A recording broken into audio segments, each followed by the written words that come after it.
Many people from abroad have asked me for a brief summary. It is mainly the USA that very often falls for narratives, possibly also because it is a young country whose inhabitants have never had to deal much with religious orders.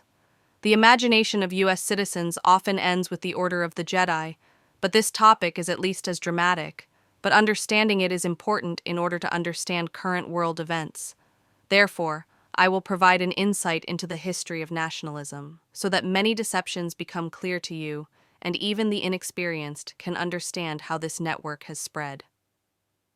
Of course, it is called Pfizer, as we will focus on the longtime leader of the study foundation and the system and will behind it. We will make the deception clear to everyone in the video. I am sure you will also be horrified to learn about the positions in society as a whole that many of the players in this Nazi network hold, many of them misguided or with good intentions. It is now time to clean up. Unfortunately, we actually have to start in history so that we can better describe the enemy historically, so that we can better understand his agenda and his motivation, but also that deep down he believes he is doing something good. That again is the biggest problem with this. Shortly after the fall of the Roman Empire, the Catholic Church was the only continuum operating across Europe, but without political stability. Similar to a multi-level marketing system, the Church had its bases everywhere, but suddenly had to adapt. The problems began with the language, customs, pagan cults, and ultimately, the followers. It is therefore almost understandable that people wanted to recreate the old empire according to certain standards and organized crusades. They wanted to recapture the Holy Land, but many Western Europeans do not know that this order also moved into Russia, but not to bring the Christian faith. No. They wanted to eliminate orthodoxy as early as the year 1200, and the Teutonic Order moved into Russia. The country, which was occupied by Mongols at the time, came to an agreement with the occupiers and repelled the invaders. The man who did this was Alexander Nevsky, a man celebrated in Russia today.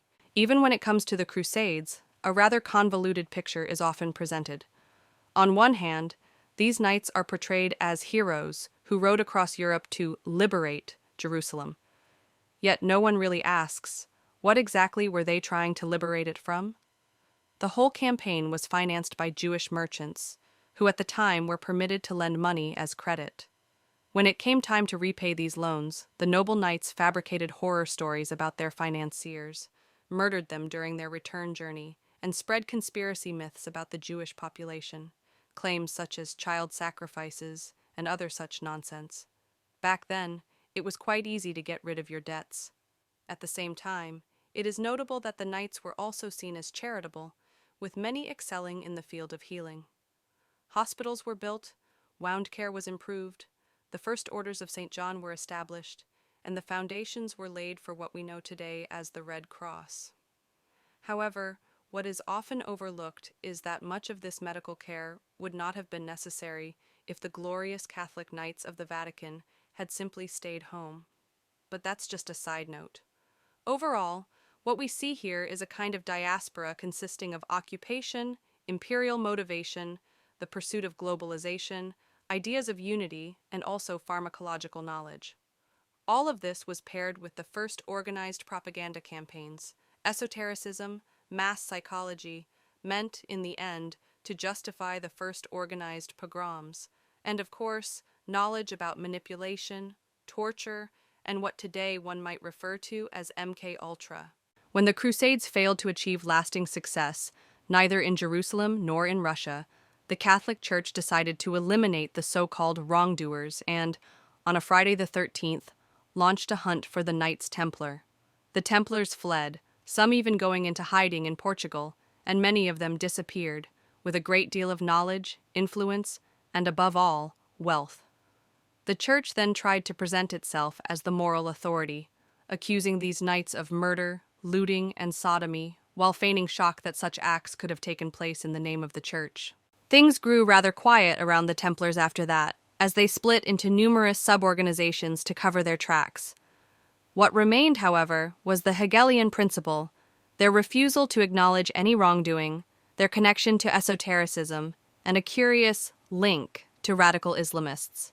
This is also reflected in the story of Count Dracula, who ultimately sought to protect Europe from an Ottoman invasion. The horror stories about Vlad the Impaler, however, had esoteric and ecclesiastical origins.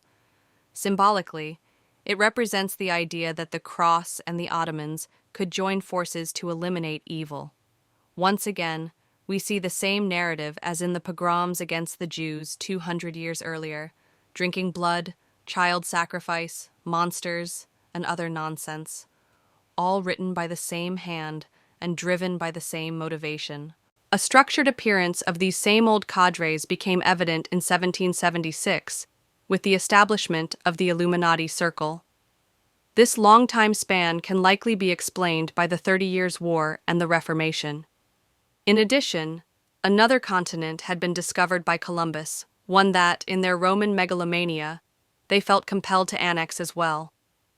One can argue whether the year 1776 was chosen by coincidence or with intention when the Illuminati were founded. As the name already suggests, they were beyond all self-doubt and believed they held the optimal solution for the entire world. This marked the beginning of religion stepping into the background in favor of worldly matters.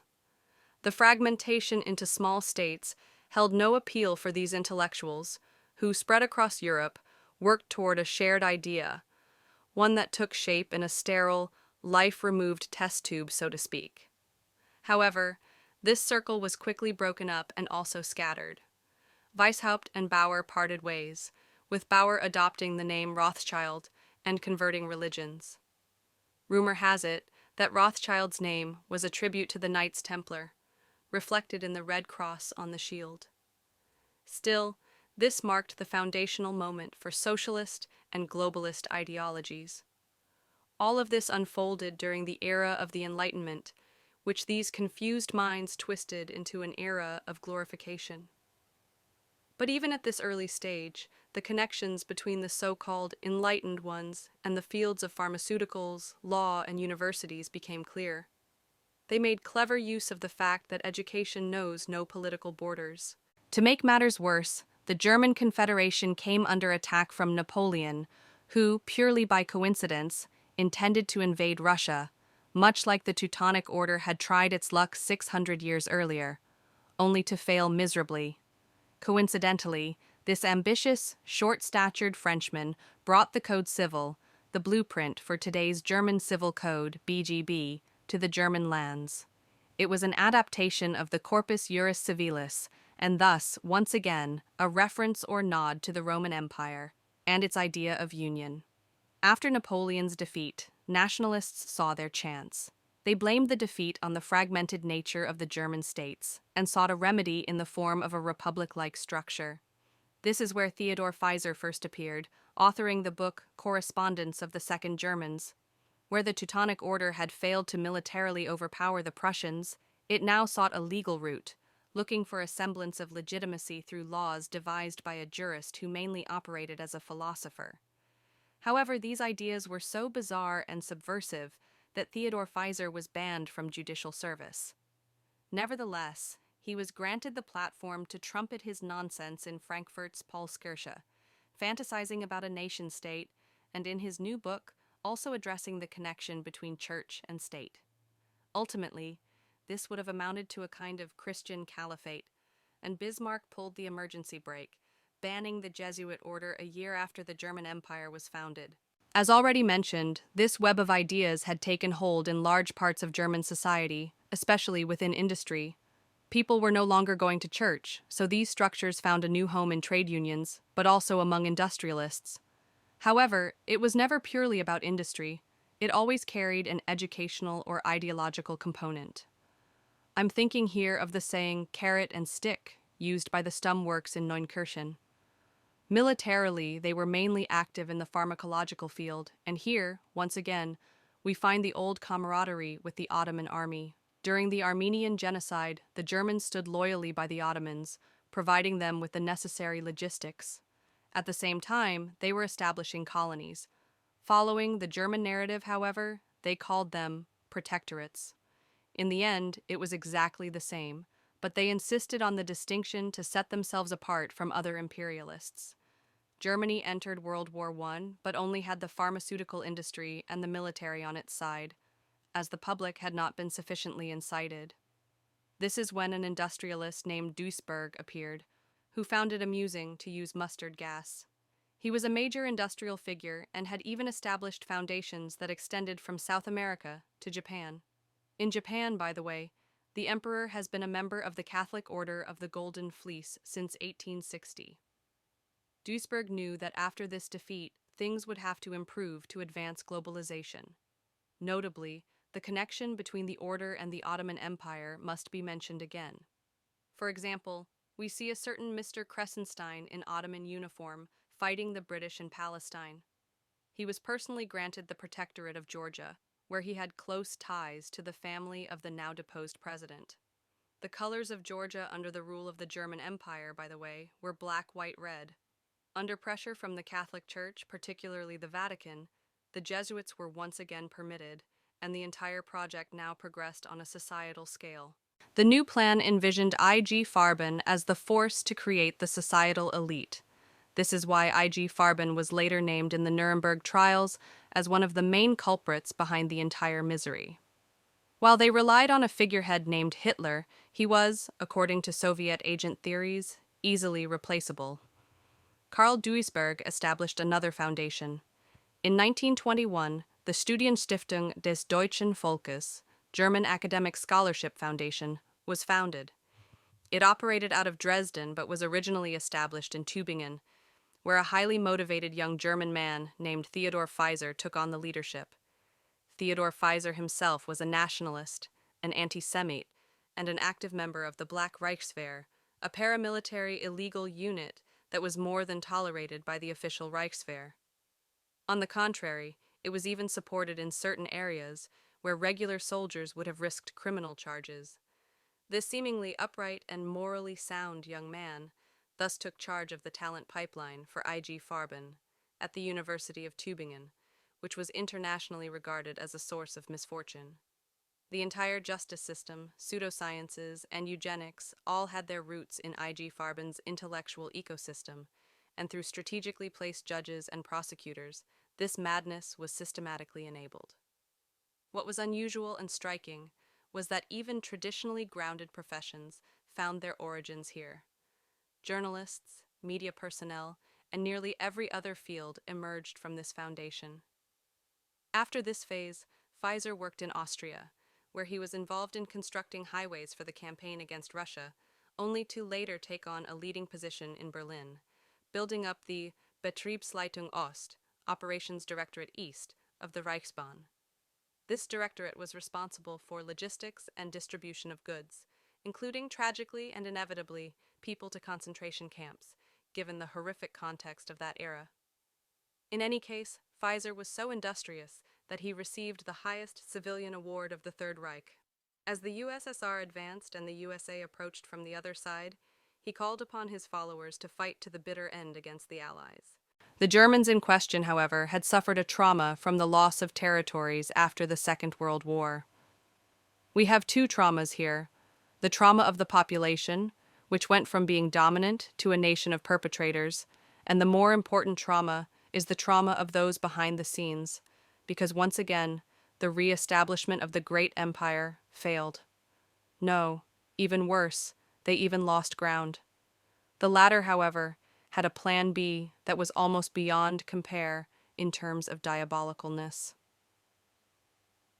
The occupying powers failed to recognize the cult-like structures behind the Third Reich, overlooked the role of the Catholic Church, and attempted to observe the resulting misery purely on a factual level instead of understanding the ideology behind it, that it was essentially a delusional crusade. This may also be due to the fact that industrialization and the rise of secularism had caused people not only to lose touch with such ideas, but also to underestimate the danger that belief, any belief, can pose. Emerging madness is then dismissed as eccentricity on a rational level, failing to realize just how serious the matter truly is. In West Germany, this expressed itself as follows. In 1947, the newly founded CDU published an election poster calling for the reintegration of the lost territories in Silesia. The occupying powers failed to see the danger inherent in this poster, as they never truly wanted, or were able, to understand the ideology behind it. The events that took place in concentration camps and Lebensborn institutions went far beyond the imagination. The madness, the abuse, and essentially the foundations of the Nuremberg trials were all academically structured, and all alarm bells should have gone off when the now anti-fascist Germany awarded Theodore Fizer the Federal Cross of Merit First Class with distinction in 1951, that same man who in 1944 had pledged a final victory over the Allied forces. To make it even more dramatic, he was also allowed to retake leadership of the very same foundation, something that, given the overall context of the Nuremberg trials, is nothing short of remarkable.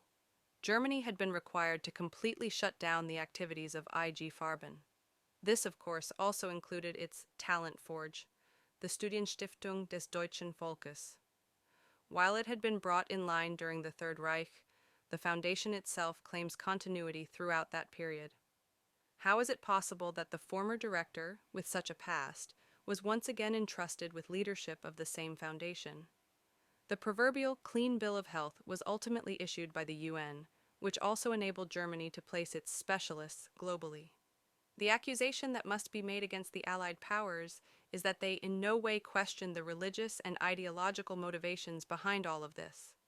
On the contrary, they allowed themselves to be manipulated by proven agitators into fear of either communism or capitalism.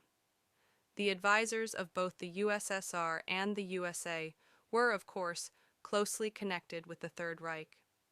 This, in turn, proves that the victorious powers had made zero effort to engage with the underlying motivations of the Reich, so little, in fact, that they could have easily had it broken down for them as I've done here.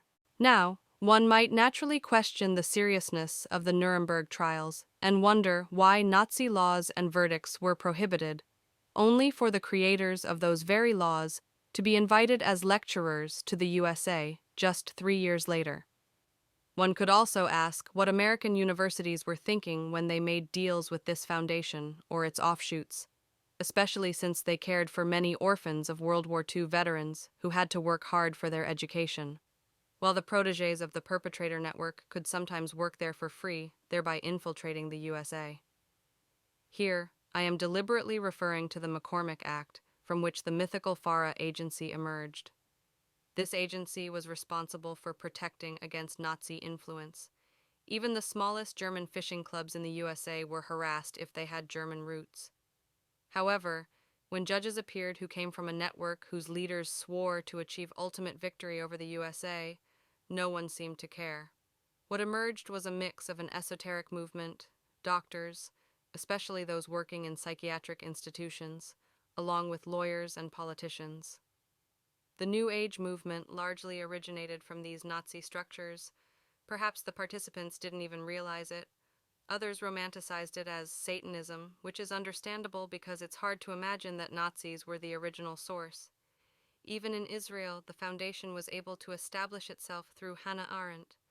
The program there is named after Rabbi Beck, who managed Jewish funds in trust and forwarded them to the Ostoperation leadership for deportation purposes.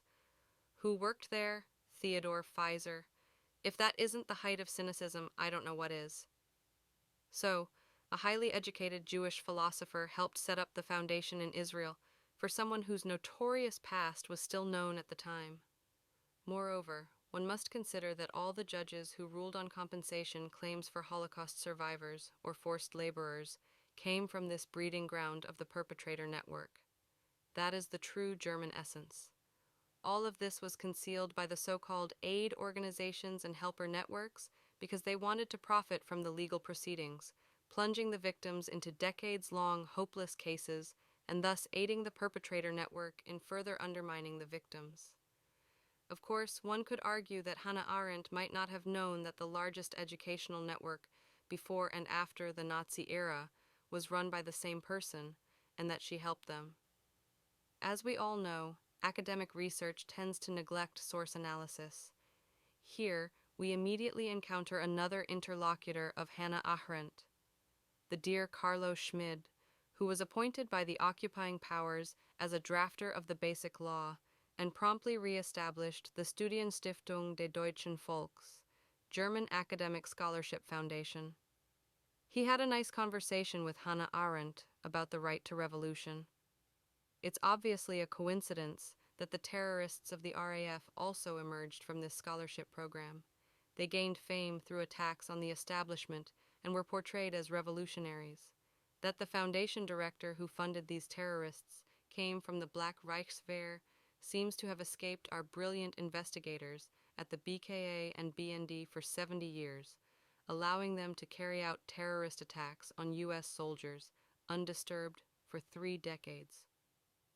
Once again, it was overlooked that the politicians and prosecuting attorneys came from the same foundation as the terrorists. Judges from these networks ascended to the highest offices and were always notable for their curious rulings. The most famous verdict was on the Basic Treaty, but also in compensation cases against the Federal Republic of Germany, BRD. These judges ruled that the BRD was not the successor state to the Third Reich, but rather something like a placeholder. These modern judges of the BRD thus wrote, despite the illegitimate seizure of power by the Third Reich and the absence of Hitler's constitution, only the constitutional laws being in place, that this construct was legitimate. Normally, alarm bells should have gone off for every journalist and victim representative, but not this time. Interestingly, not even for the occupying powers. Normally, all alarm bells should have rung. It was justified with legal technicalities, citing the non-existence of a peace treaty, etc. They examined thousands of excuses, but didn't look at who financed the education and careers of these very judges. Theodore Fizer.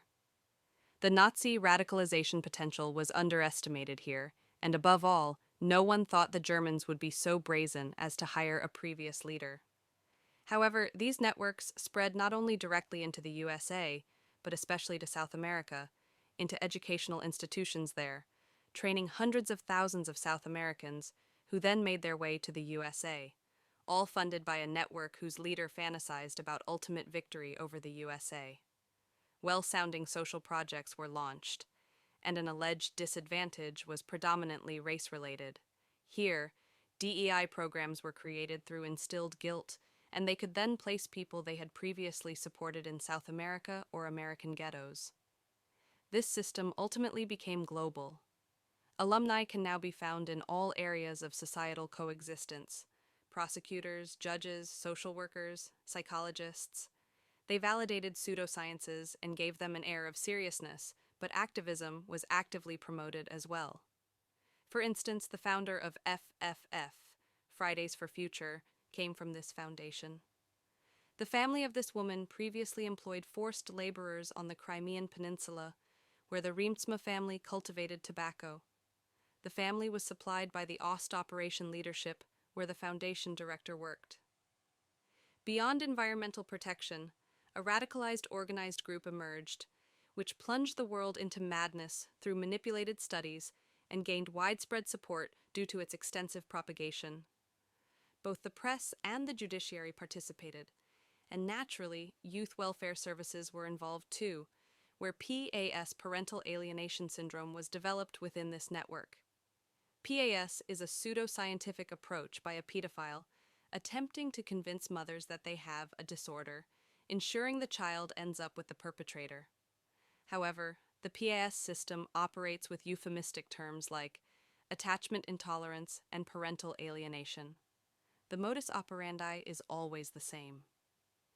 In current proceedings against Trump, one quickly encounters participants with ties to this foundation. Similarly, in the press, it is noticeable that since 2014, countless companies suddenly changed direction, and with the start of the Maidan process, Germany visibly radicalized against Russia.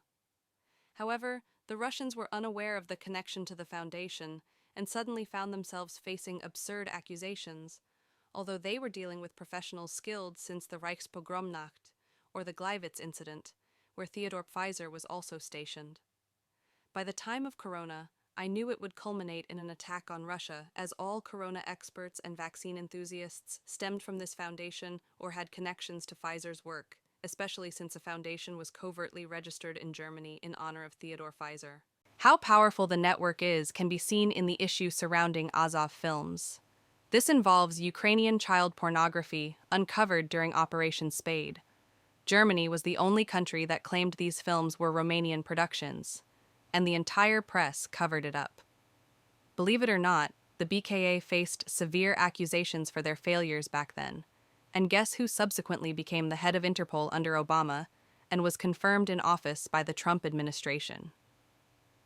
In the current campaign against Russia, it is evident that the press cannot report objectively without revealing the biography of Theodore Fizer and how much the Studienstiftung developed behind the backs of both Russians and Americans.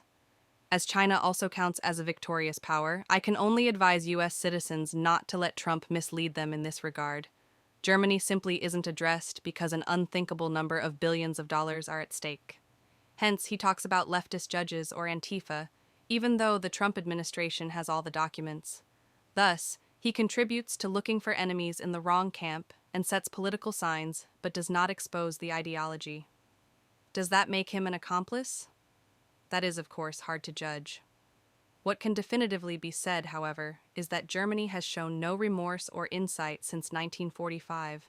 It cunningly betrayed both the USA and Russia in collaboration with all other EU states. They were aware of the personnel composition of the Studienstiftung as it operated throughout the Reich territory during the Third Reich.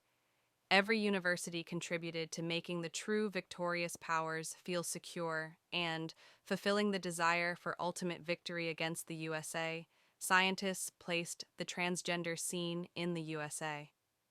Through more or less skillful manipulation, the Germans got their arch-rivals, the USA, in their naivety, to castrate their own children and even made money from it. Chapeau. Further everyday problems, such as the global refugee crisis, make it quite easy to discover that the NGOs involved in both the USA and Europe have close connections to this network. Of course, words like freedom and security sound good. However, these are initially used for a multi-billion-dollar money laundering network, not to mention drugs, and the deployment of migrants as targeted perpetrators to terrorize the local population through murder, robbery, or sexual abuse. At the same time, such crimes are not prosecuted. On the contrary, harsh measures are taken against individuals who speak out about it. These so-called scandalous verdicts can now be expected, as they are intended programs of judicial disintegration by this Nazi foundation aimed at the actual population.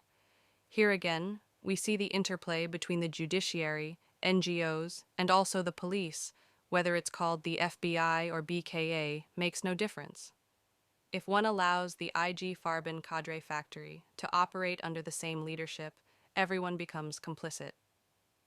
After the end of World War II, the Germans successfully concealed this on a broad scale. Both national and international agencies contributed to this deception, lulling the victorious powers into a false sense of security so they would invest again in Germany and globally lay the groundwork for taking over all countries modeled on the events of the Third Reich. It is easy to trace all the corona experts in the press, universities, the police, and the associated judiciary back to this network. It was an excellent plan, but it failed due to certain factors. Russia was the first country to pull the emergency brake by leaving the Bologna Accords and no longer recognizing degrees. I hope U.S. citizens now understand why they should never expect an investigation from Kash Patel, as it has been proven that this network has been operating in the USA at all levels for more than 80 years. The fact that universities in the USA now pretend ignorance about the origins of the nearly perfectly organized Palestinian protests is almost unparalleled in hypocrisy. Here, I would like to refer again to the connection between the RAF, Red Army faction, and Arafat, who together founded the Popular Front for the Liberation of Palestine. From this network emerged Hamas and the PLO, among others. Of course, one can discuss Israel's actions, but issuing an international arrest warrant through a court infiltrated by lawyers from a Nazi foundation is pretty ironic. The country washes its hands in innocence because it knows undercover judges work there and the dirty work is done through a sham justice system. By the way, Arafat was the nephew of al-Husseini, who translated all of Hitler's books into Arabic. The entire world is currently experiencing an inversion of the overall events, and Trump has promised something he cannot possibly deliver without everything collapsing. Even the statement by the Argentine president regarding the Nazi files is worthless without reference to the foundation. The consequence must be that all impacts of these so-called alumni are traced. Every decision, every verdict, every press report must be scrutinized. All suborganizations, offshoots, and programs must be meticulously broken down and analyzed to ensure transparency. All military alliances and international obligations toward Germany must be immediately terminated, and all visas must be revoked. Furthermore, universities must be isolated and examined, and an international news blockade must be imposed. Since Germany, through its specialists, even fantasizes in the Bundestag that the Third Reich continues to exist and that the 2+4 treaty should be annulled, the intention behind the overall events is clear. Inheritance cases, notarized contracts, all must be reviewed again. Germany must be permanently excluded from the international community of values for this betrayal and must not receive a second chance to ingratiate itself.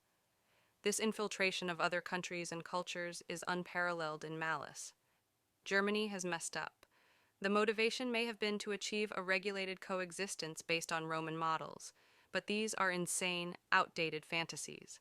Diversity must be lived where it highlights cultural differences. Where has German Sutherland gone? Classical German things were banned by the Nazis, just as scripts, languages, or religions will also be banned if we don't stand up against this global standardization now. Theodore Fizer was the harbinger of evil. He structurally built everything and ideologically prepared everything, receiving the highest honors, only to end up leading the same foundation again, supported by all other EU countries, all of whom knew he had sworn ultimate victory over the victorious powers, Russia, China, and the USA. I intentionally choose this order because, unlike the USA, the other two did not betray the legacy of those fallen in World War II so miserably and foolishly to the Nazis.